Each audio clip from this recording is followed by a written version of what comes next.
இறந்து போன நகர்மன்ற தலைவர் இடைத்தேர்தலில் ஓட்டு போட்ட அதிசய சம்பவம் ராமநாதபுரத்தில் நடந்துள்ளது.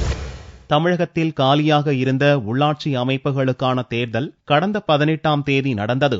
இதில் அதிமுக நகர்மன்ற தலைவராக இருந்த அதிமுக பிரமுகர் SKG சேகர் ஓட்டுப்பதிவு செய்திருந்தார். இதில் என்ன ஆச்சரியம் என்று நினைக்கலாம். கடந்த 2012இல் இறந்து போன நகர்மன்ற தலைவர் சேகர் பெயரில்தான் கள்ள ஓட்டுப்பதிவு செய்யப்பட்டிருந்தது. இதில் இன்னொரு காரணமும் இருக்கிறது. அதிமுக சேர்மனின் மனைவி சந்தான லட்சுமிதான் வேட்பாளர். இச்சம்பவம் குறித்து ராமநாதபுரம் மாவட்ட பாரதிய ஜனதா கட்சியினர் கொந்தளித்து போயுள்ளனர். எதுக்கு நடந்துச்சுனே தெரியல.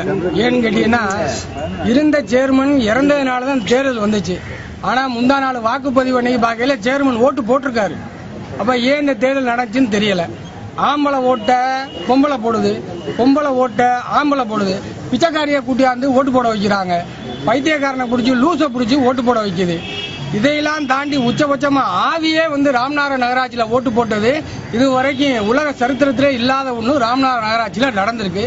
இத தேர்தல் கமிஷனு தமிழக அரசு கடுமையான நடவடிக்கை எடுக்கணும்னு எதிர்பார்த்து ஏமாந்து போய் தான் நாங்க இப்ப உட்கார்ந்துருக்கோம்.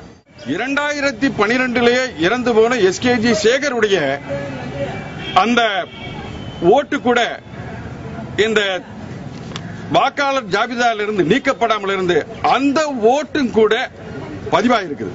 அவருடைய மனைவி SKG சந்தானலட்சுமி இப்ப இந்த தேர்தலில் போட்டி போட்டாங்க. அந்த தேர்தலில் தன்னுடைய கணவர் இறந்து போன கணவருடைய ஓட்டையும் பதிவு பண்ணியிருக்காங்க.